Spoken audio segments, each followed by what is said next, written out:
विदेश में बैठा हुआ व्यक्ति भारत में प्रोपेगेंडा फैलाने के लिए इस पार्टी का निर्माण किया था।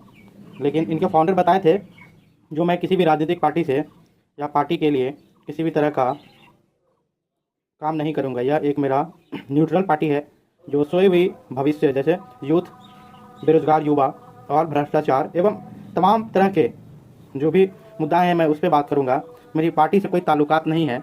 लेकिन आप केजरीवाल की पार्टी मनीष सिसोदिया से इनका ताल्लुकात बताया गया। मनीष सिसोदिया के साथ इनकी फ़ोटो वायरल हो रही है। केजरीवाल एक बार युद्ध को उकसाने के लिए ट्वीट किया था और बुलाया था, आगाज़ किया था जो यूथ उनके साथ आए और नेपाल जैसे जेनजी प्रोटेस्ट की धमकी दी थी। तो मैं बता दूं, यह भारत है, नेपाल नहीं। और यह देश संविधान से चलता है। और अगर इस तरह की मानसिकता अगर कोई रखते हैं जो मैं एक कॉकरोच जनता पार्टी बनाकर यूथ को बरगला करके उसे आक्रोशित कर सड़क पर उतार दें तो उनकी मंशा बेशक नाकाम होगी।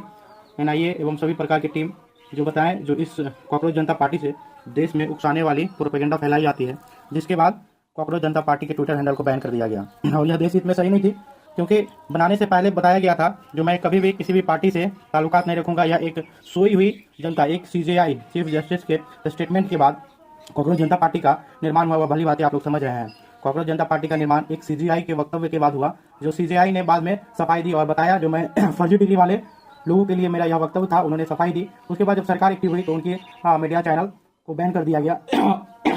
और वो भी क्यों ना, मोदी जी विदेश दौरे पे व्यस्त थे, तब तक कॉकरोच जनता पार्टी की अकाउंट बनी और इतने सारे रातों रात फॉलोवर 10 मिलियन 11 मिलियन हो गया। जैसे वो विदेश दौरा से जब भारत आए तो उनको कुछ और ही लगा। उसके बाद देश हित को देखते हुए उनकी मीडिया चैनल को बैन किया गया है। बाकी यह जांच का विषय है। लेकिन अगर कोई जेनजी को अपने साथ लाकर कुछ करना चाहते थे तो उन्हें राजनीति से दूर रहनी चाहिए था। यह मेरा वक्तव्य है, यह मेरा मानना है। बाकी आप लोगों की क्या राय है कमेंट कर जरूर बताइएगा। यह कॉकरोच जनता पार्टी पहले सीधी दौड़ रही थी, देखिए, और मोदी जी के भारत आ जाने के बाद एक तरह से पलट कर छटपटा रही है। आप लोग भली भांति देख सकते हैं। कॉकरोच जनता पार्टी 2 ही दिन में एक आंधी चली और वो पलट गए। और जिस तरह से यह सीधा नहीं हो पा रहे हैं बिना किसी दबाव के, या देखिए किस तरह से मुड़े उल्टे हुए हैं, पलटे हुए, चारों पैर ऊपर किए हुए हैं, किस तरह से छटपटा रहे हैं। इसी तरह का हाल अभी कॉकरोच जनता पार्टी का है। वो भी छटपटा रही है, रातों रात पूरे देश में वायरल हो गई। और पूरे देश में ही नहीं कहे, अपने पड़ोसी देश में भी वायरल हो गई। यह एक तरह से प्रोपेगेंडा था जो सरकार समझ रही थी, जो विदेश में बैठकर भारत में प्रोपेगेंडा चलाते हैं, जैसे ध्रुव राठी और कॉकरोच जनता पार्टी भी, जो सभी समय सरकार के खिलाफ कर रहे थे। सरकार के खिलाफ करना जायज़ है, लेकिन दायरे में आकर। आप अगर किसी देश में रहकर प्रोपेगेंडा फैलाते हैं और देश में अशांति लाने का सोच आपके मन में पनप रहा है तो वह भारत में नहीं पनपने वाला है। भारत एक संवैधानिक देश है और यहाँ संविधान से देश चलती है।